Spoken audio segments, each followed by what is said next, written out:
Presentation कुछ है। और यहां एक और बात कहता हूं, जैसे अभी आपने सुना राम इसमें हनुमान चालीसा में कहा गया कि रघुपति कीनी बहुत बड़ाई, तुम मम प्रिय भरत ही संभाई। तो भाई भरत संभाई क्यों कहा, जबकि आप राम दरबार में तो हमेशा राम लक्ष्मण को साथ में देखते हैं। कहावत भी यह है कि अगर दो भाई बहुत अच्छे हो तो लोग कहते हैं राम लक्ष्मण की जोड़ी है, ये किन्हीं भी दो लोग जोड़े राम लक्ष्मण की जोड़ी है। फिर तुलसीदास ने क्यों कहा कि तुम मम प्रिय भरत ही संभाई, लक्ष्मण संभाई कहना चाहिए। वन में भी लक्ष्मण ही गए, भरत तो गए नहीं, फिर कहे भरत ही संभाई कहा। उसका कारण यह है कि पूरी राम कथा हमारे अंदर के एक आध्यात्मिक वृत्ति का प्रतीक है।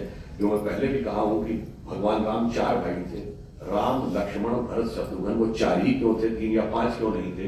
वो 4 भाई 4 पुरुषार्थ के प्रतीक है। भगवान राम धर्म है, शत्रुघ्न अर्थ है, लक्ष्मण काम है और भरत मोक्ष है। इसीलिए जब राम वन में जाएंगे तो लक्ष्मण उनके साथ इसलिए जाएंगे, काम को सदैव धर्म के साथ जुड़े रहना है। शत्रुघ्न इसलिए अयोध्या में रहेंगे, अर्थ कभी राजधानी छोड़ के नहीं जा सकता। और भारत मोक्ष के प्रतीक है, खड़ाऊ रख के वही पूजा क्यों करेंगे? धर्म के किसी भी प्रतीक को रखकर साधना करेगा तो मोक्ष प्राप्त होगा। तो लक्ष्मण को तो प्रिय राम है, काम को सबसे प्रिय धर्म होना चाहिए, इसलिए सदैव साथ में रहना चाहिए। और धर्म को सबसे प्रिय क्या है? मोक्ष। और मोक्ष का प्रतीक कौन है? भरत। इसलिए तुम मम प्रिय भरत ही संभाई। अब आप एक और बात ही देखिए, कई बार लोगों को ध्यान नहीं रहता है कि जब मेघनाथ को मारना था तो मेघनाथ को एक वरदान प्राप्त था। वो क्या था कि उसको वही व्यक्ति मार पाएगा जो कम से कम 11 वर्ष तक विवाहित होने के बावजूद ब्रह्मचारी रहा और निद्रा पर विजय प्राप्त कर ली। तो लक्ष्मण जी काम के प्रतीक हैं, तो विवाहित रहने के बावजूद वो ब्रह्मचारी भी है। और आपको पता होगा उन्होंने वो शक्ति प्राप्त कर ली थी कि पूरे 14 वर्ष तक वो रात्रि में जगते रहे थे, तभी वो वचन पूर्ण हुआ कि उन्होंने जाके उसका संहार किया था। इसलिए एक एक चीज में जो हमारे यहां शब्द है ना, वो कितना गहरा है इसे समझ। और कभी एक और भी बात आपसे कह दूं कि शत्रुघ्न और लक्ष्मण ही जुड़वा भाई क्यों? क्यों? लक्ष्मण क्या है? काम। और शत्रुघ्न क्या है? अर्थ। काम और अर्थ तो जुड़वा ही होंगे। काम मतलब इच्छा, अर्थ मतलब पूर्ति। तो ये तो असंप्रक्त है, इंडिविजुअल है। तो ये जुड़वा भाई है, इसलिए जुड़वा ही रहेंगे। इसलिए आप ये समझिए, पूरी रामायण की कथा वो दर्शाती है कि हमारे अंदर की आध्यात्मिक चेतना का विकास कैसे हो। और पूरी रामायण की कथा इस बात को इतने अच्छे ढंग से डिपिक्ट करती है कि अगर आप पूरा पढ़ेंगे तो आपको उसके अंदर एक दूसरे प्रकार की चीज समझ में आएगी। इसीलिए अच्छा, ऐसा नहीं कि ये कोई कहानी है, इसको क्या कहते हैं? भगवान की लीला। जब भगवान ने लीला की तो उन्होंने उन सारी चीजों को रियल सेंस में डिपिक्ट किया। ये इतिहास है, इसीलिए तुलसी ने रामचरितमानस में तुम्हें लिखा है, कहत परम पुनीत इतिहास, श्रवण ही करत सकल भ्रम नाशा। ये परम पवित्र इतिहास है, जिसे पढ़ने से सारा भ्रम नाश हो जाता है। इसीलिए मतलब एक एक चीज आप ध्यान करिएगा कि सूर्पणखा के नाक कान लक्ष्मणी क्यों काटेंगे? सूर्पणखा वासना की प्रतीक है, मुझसे शादी कर लो, नहीं तो तुम मुझसे शादी कर लो। तो काम तब धर्म सम्मत होगा जब वासना का विद्रूप चेहरा दिखा सके। मंथरा को लात शत्रुघ्न क्यों मारेंगे? मंथरा लोभ की प्रतीक है। अर्थ तब धर्म सम्मत होगा जब वो लोभ को लात मार सकेगा। एक एक चीज, कोई भी चीज हवा में हमारे यहां नहीं कही गई है, एक एक चीज कही गई। और जब हनुमान जी को जिस शक्ति का प्रतीक माना गया, सूर्य को उन्होंने मुंह में क्यों रख लिया? इसका मतलब इस ब्रह्मांड की सबसे बड़ी ऊर्जा जो है, उसको भी कोई व्यक्ति अगर मन को उस सीमा तक नियंत्रित कर ले तो वो उसको अपने अंदर कंट्रोल करने की क्षमता हासिल करता है। ये अब आप कहेंगे आध्यात्मिक बात तो हो गई, इसका आज की रियलिस्टिक चीज से क्या मतलब? अब मैं आपको रियलिस्टिक चीज से मतलब बताता हूं। भगवान राम का मंदिर बन रहा है। हम लोग तमाम डिबेट में जाते थे तो ये कहा जाता था कि भाई भाजपा वाले आ गए और ये कहते हैं कि रामलला हम आएंगे, मंदिर वही बनाएंगे और तारीख भी बताएंगे। तो भगवान राम का मंदिर कोई इमारत नहीं थी और उसके बनने का काल कोई तारीख नहीं थी। जैसे मैंने बताया कि भगवान राम की पूरी कथा अध्यात्म का प्रतीक है, तो भगवान राम का मंदिर भारत के उत्थान का प्रतीक है। और आप देखिए राम मंदिर का जो डॉक्यूमेंटेड हिस्ट्री अवेलेबल है 1857 के बाद से, जो 500 साल का संघर्ष उससे पहले, क्योंकि अंग्रेजों का 1857 में अवध पे कब्जा हुआ, तो लखनऊ फैजाबाद के सारे जो रिकॉर्ड्स अवेलेबल है जिसको कोर्ट ने माना वो 1857 ऑनवर्ड्स। आप देखिए जहां जहां भारत के इतिहास में टर्निंग पॉइंट आया उसी समय राम मंदिर के आंदोलन में टर्निंग पॉइंट आया। 1858 नवंबर में पहली एफआईआर है, और वो महत्वपूर्ण बात क्या है, अयोध्या का थानेदार ये लिखता है, फैजाबाद का थानेदार, कि 50 निहंग सिखों ने आके कब्जा कर लिया तलवार लेके, फौज भेजिए, हमारे जितने सिपाही हो इनका मुकाबला नहीं कर सकते। उन्होंने यज्ञ हवन किया है और मस्जिद जन्म स्थान की दीवारों पर राम राम लिख दिया है। That is the first documented FIR in Ram Mandir movement. और वो कब है? 1857, स्वतंत्रता का प्रथम संग्राम 1857-58, वही काल है। अगला निर्णय आता है 1886, जब ब्रिटिश जज निर्णय लेता, कहता है कि यह है तो हिंदुओं का, मगर मामला 350 साल पुराना है, तो हम इसमें कमेंट नहीं करना चाहेंगे। उस समय कांग्रेस की स्थापना हुई थी, यानी भारतीयों का एक संगठन बना।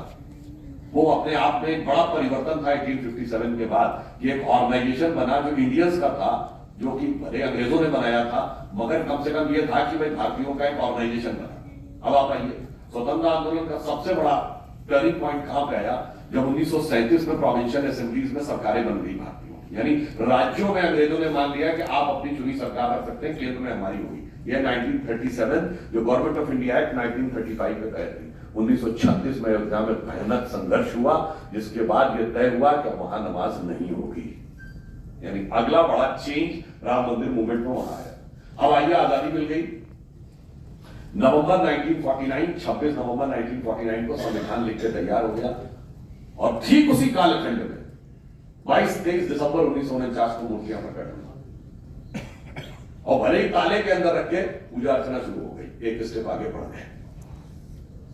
अब आप आइए, उसके बाद 1990 से 92 के बीच में राम मंदिर आंदोलन विराट रूप में उभरा, और यही वो समय था जब इंडिया का पॉलिटिकल स्ट्रक्चर चेंज हुआ। यूनिपोलर से बाइपोलर पॉलिटिक्स थी, वर्ल्ड का पॉलिटिकल स्ट्रक्चर चेंज हुआ। बाइपोलर वर्ल्ड था अमेरिका और रूस का, उससे यूनिपोलर वर्ल्ड हो गया। और यही वो समय था जब वो पुराना विवादित ढांचा, यानी तथाकथित बाबरी ढांचा ही नहीं टूटा, अर्थव्यवस्था का पुराना नेहरूवियन मॉडल भी टूटा और नई अर्थव्यवस्था का युग शुरू हुआ। अब आप देखिए, तो इंडिया की ओपन इकोनॉमी का तब आई जब भगवान राम के मंदिर का मामला भी ओपन हुआ। Then the next biggest change which has been brought was, इन्होंने क्या किया था? षड्यंत्र देखिए कितना। कि 1976 में इंदिरा गांधी की सरकार के समय खुदाई हो रही थी, तो वहां 8 खंबे निकल आए। तो वामपंथी इतिहासकारों के दबाव में आर्कियोलॉजिकल सर्वे की खुदाई रुकवा दी गई। ये के मोहम्मद ने अपनी किताब में लिखा है। और इसके बाद इतना ही नहीं किया गया, कोर्ट से स्टे ले लिया गया कि खुदाई होगी नहीं। आप देखिए टेक्नोलॉजी ने उनको कैसे मात दी। खुदाई तो कोर्ट का स्टे था, मगर रडार मैपिंग की टेक्नोलॉजी आ गई, वही जो इस समय ज्ञानव्यापी में जिसको कोर्ट में मामला चल रहा है, जिसको उन्होंने कह दिया आप ये भी नहीं होनी चाहिए। अब रडार मैपिंग क्या था? जैसे हमारा अल्ट्रासाउंड होता है, तो भाई खुदाई पे रोक थी, अटल जी की सरकार थी, रडार मैपिंग पे रोक थोड़ी थी। रडार मैपिंग करके कोर्ट के सामने रिपोर्ट प्रस्तुत कर दी गई कि साहब देखिए नीचे तो दिख रहा है। उसके बेस पे 2003 में कोर्ट ने परमिशन दे दी, और 2003 में डिटेल्ड खुदाई, यानी वो एक अगला बड़ा परिवर्तन था राम मंदिर की दिशा में, जिसमें 70 से अधिक खंबे निकल आए, मामला ही खत्म हो गया। और फिर याद करिए 2003-04 ही वो पहला वर्ष है जिसमें हम करंट अकाउंट सरप्लस हुए।